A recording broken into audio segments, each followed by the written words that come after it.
In nomine Patris et Filii et Spiritui Sancti. Amém. Então hoje celebramos São Policarpo, tido ele como a última testemunha dos tempos apostólicos.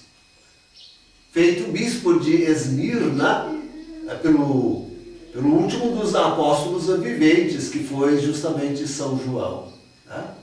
Feito por São João, bispo de Esmirna. E já também, como vemos a importância de Roma, porque é a Roma que ele se dirige para dirimir a controvérsia que havia na época a respeito da datação da Páscoa, data mais importante, né? A datação da Páscoa. A discussão da data do nascimento, do Natal, é um diálogo que se manteve com o Oriente, Roma dirimiu. Mas aqui, já mais antiga, a questão da data da Páscoa, que Policarpo leva também para Roma decidir. Então, vemos como realmente já Roma é o núcleo da igreja. E percebemos também como de fato a hierarquia da igreja vem dos apóstolos. Já esses dias víamos isto com Timóteo e Tito, feitos apóstolos, bispos por São Paulo. E assim todos os apóstolos organizaram as igrejas, com bispos, presbíteros, diáconos, enfim, instalando toda a hierarquia eclesiástica. E tendo como Roma como centro, lá onde era a sede de Pedro. Isso. E nessa grande e fundada tradição, antiquíssima tradição, imemorial, quer dizer, apostólica, dessa tradição apostólica é que vem então aí o costume da Santa Igreja Católica. Esta é a Igreja Católica. É assim que nós a identificamos. É assim que nós sabemos se uma igreja é católica ou não. Então, e justamente isso, queridos, que agora nós temos rompido. Que troço, que negócio, que escândalo. Como pôde o demônio armar uma tal cilada. Claro, levou tempo, levou mais de século. Isso não foi feito assim, de um dia para o outro. A grande viragem do século XIX, onde ali, sobretudo os sacerdotes, nucleando-se sobretudo em torno de dois grandes movimentos. O movimento bíblico, com as traduções da Bíblia, com a busca de independência do magistério da igreja para a interpretação das Sagradas Escrituras. E olha aí, o pezinho de Lutero, da revolta de Lutero de 1517, a viragem do século XIX, 1880, 1890, começa este movimento. E depois nós temos também junto o movimento litúrgico, também na viragem deste século XIX, o movimento litúrgico, ali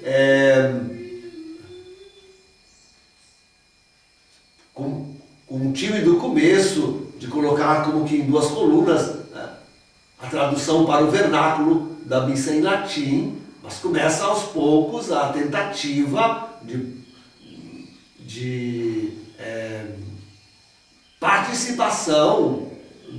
maior participação do povo. E dali vai depois toda a discussão a respeito da liturgia romana. Tá? É claro que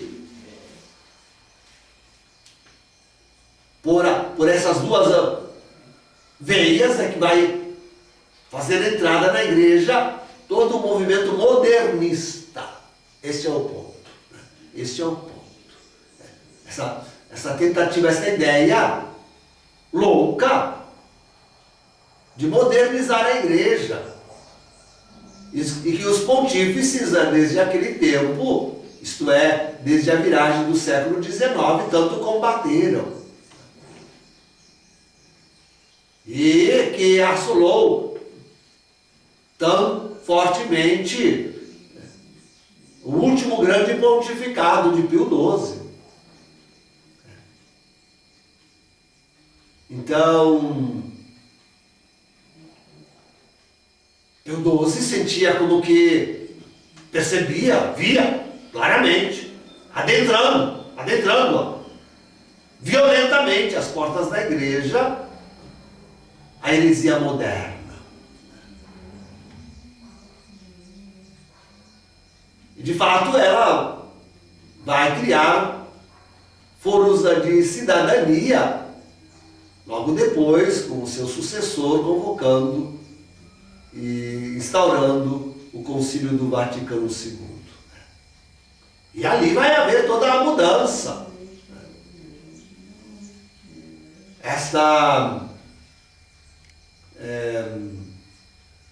Esses chetos do reino, toda esta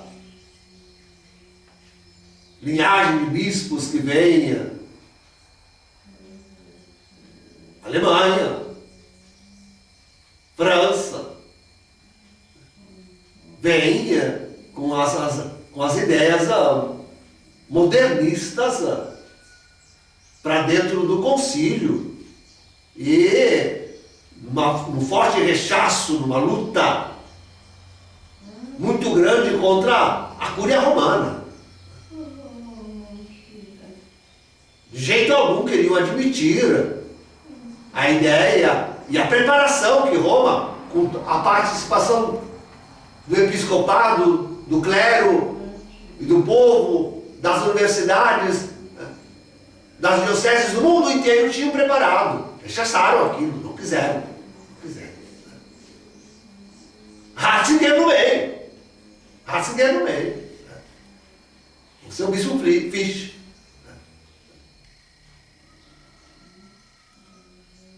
De Colônia. E mudaram, transformaram todo o concílio. Não foi mais aquilo que João 23 tinha preparado, absolutamente não foi.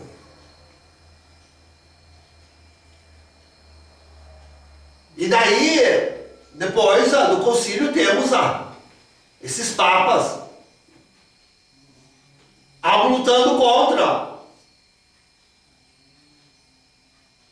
o modernismo e algo tentando se adaptar e adaptar a igreja. Paulo VI, João Paulo II, dois grandes nomes para isto. Paulo VI, João Paulo II. Ratzinger, num pontificado absolutamente conturbado, já assaltado por esses inimigos que hoje usurpam o trono de Pedro,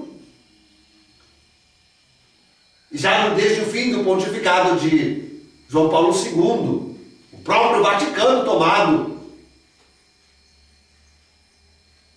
pela essa elite mundial de famílias, os Illuminati, os maçons, essa ideia da nova ordem mundial. Então, o pontificado, já ao fim, digo, do pontificado de João Paulo II, mas inteiramente perturbado o pontificado de Bento XVI, ele tenta se iluminar, tenta se iluminar um pouco a respeito daquilo que estava acontecendo. Mas as forças externas e internas o venceram, tanto que renunciou. Renunciou quando a igreja estava totalmente amarrada. Veja que economicamente, por causa do Iora e do controle externo sobre o Iora, que faziam essa elite mundial da nova ordem, no dia que ele renunciou, tinha parado toda a economia da igreja. Não podia mais, como se diz, Bento XVI não podia mais nem comprar, nem vender, porque não estava concordando com o selo da besta. Olhe, porque não concordava mais com o selo da besta. Depois da renúncia, que nós vemos ele abrir um pouco só, ainda os olhos contra o próprio Concílio Vaticano II. Hoje, a sua consciência daquilo que acontece na igreja com esse antipapa Francisco e com a revolução que ele radicalmente está causando na igreja, a gente não sabe bem a consciência que Bento XVI guarda. De vez em quando nos escandalizamos com alguma atitude dele. Quando, por exemplo, no seu aniversário, ele foi receber as homenagens de Francisco. Isso é um horror. E ao aproximar-se, Francisco tirou o seu anel para Francisco. Por favor. Falam que ele é um prisioneiro lá no Vaticano. Mas ninguém obrigou ele a tirar o seu anel para Francisco. Nessa última agora, Francisco, depois de ter feito esses cardeais seus aí, enche um ônibusinho com eles e vai até o mosteirinho onde está Bento XVI e fica Francisco dizendo: não, eu trouxe eles aqui para que tu lhe dês a tua bênção. E fica lá Ratzinger, Bento XVI, dizendo: não, tu queres o Papa, para tu. Quer dizer, como fica? Qual é a consciência desse homem? E há gente dentro da igreja que teima e briga que ele é o Papa. Dá sinais de querer ser ainda o Papa. Se quisermos levantar alguns sinais, também podemos fazer suas declarações. A sua última biografia. Tudo aquilo que ele ainda conserva e veste. O seu secretário. E as declarações que ele faz, iluminado por Bento XVI. Como se pudesse haver um papado prolongado, partilhado entre Francisco e Bento XVI. São declarações que vão corroborar a tese de que a sua renúncia é inválida e de que ele continua sendo o Papa legítimo. Quando agora, e já antes outras vezes, mas agora Sara, outras vezes alguns cardeais, agora Sara, durante o sínodo que produziu essa aberração da Amoris Letícia, cardeais iam lá socorrer-se de Bento XVI. E agora aparentemente, quando Sara, a gente não sabe muita coisa, mas quando Sara vê o seu dicastério e de castelo importante, central, porque mexe com a liturgia, sendo invadido pelos bandidos de Francisco, corre também a Bento XVI. Quem é o Papa? Quem é o Papa? Quem é? Em todo caso, o que percebemos, o que vemos, a governança da igreja parece estar na mão desse está nas mãos desse antipapa. O falso profeta Bergoglio, o qual deverá, dentro de pouco tempo, nos apresentar o anticristo. E falou sentar-se depois ali no trono que ele mesmo quis ocupar, como dizem todas as profecias das Sagradas Escrituras. E contudo tem gente que não quer ver. A grande maioria dos cardeais, a grande maioria dos bispos. E quantos desses bispos começam agora a perseguir os sacerdotes, aqueles que não querem fazer casamento ou dar a comunhão. Digo, aqueles que não querem dar a comunhão aos recasados. Aqui na América Latina, em Malta, aqui e lá, os bispos se pronunciando e aplicando sanções canônicas aos sacerdotes, excomungando-os.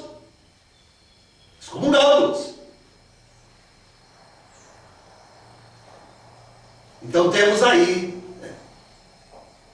nas mãos dessa gente, a preparação, a execução, já não é mais preparação, a execução da nova Igreja Mundial, aquela que servirá o Anticristo.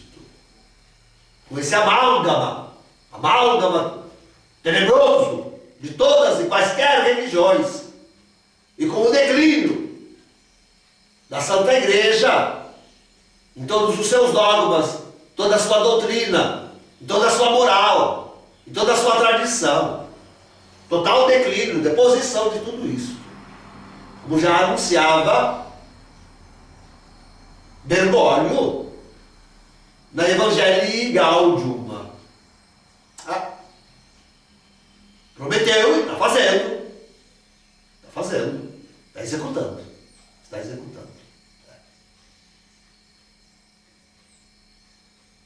Agora vemos um grande luminar fora da igreja. Não, mas religioso. Um grande luminar se levantando sobre o mundo. Porque quem somos nós? Quem somos nós a falar aqui na nossa cadeirinha? Mas se levanta sobre o mundo um grande luminar, que é Donald Trump, o novo presidente dos Estados Unidos. Se opõe fortemente a todo esse movimento da nova ordem mundial. Vamos ver quanto tempo dura. Quanto tempo deixam ele, como farão. Porque agora temos aí um caroço e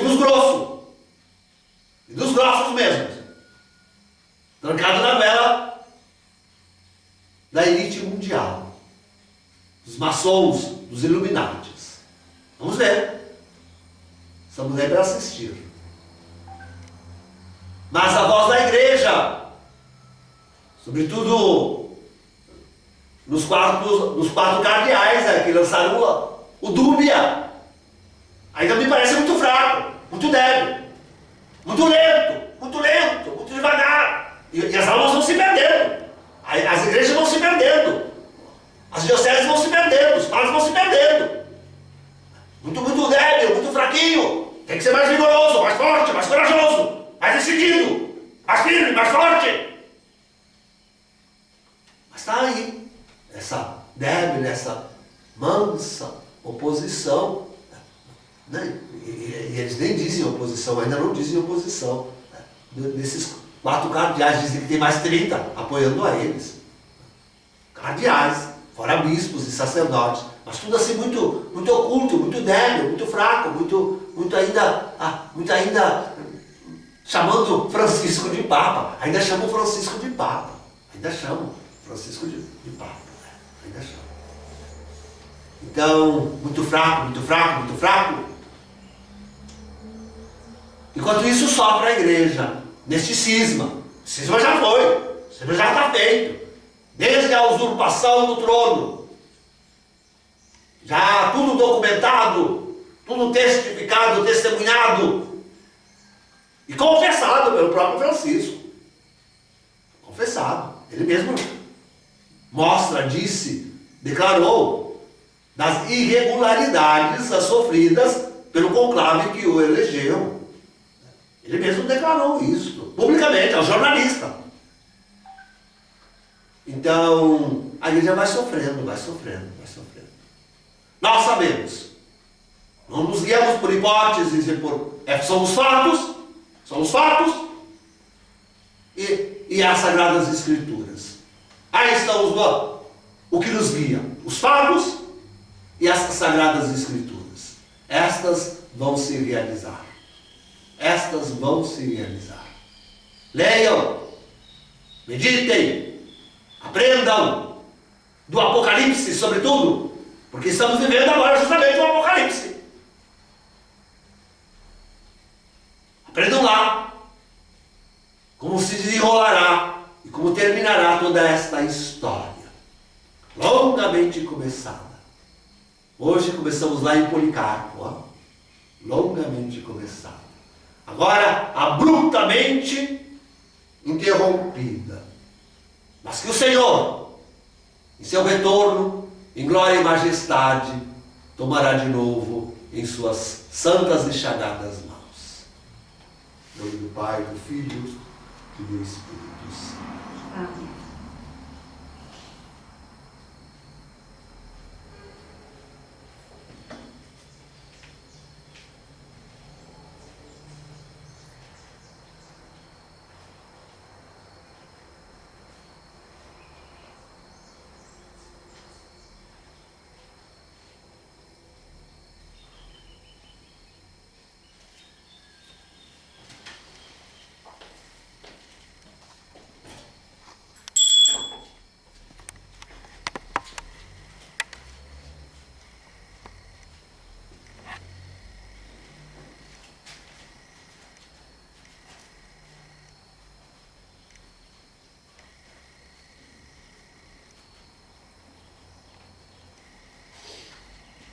Dominus vobiscum. Et cum spiritu tuo. Oremos. Veridade, servo meu, olho santo meu, si teum, manus enim mea, auxiliabitur ei, et brachium meu confortabitur teum.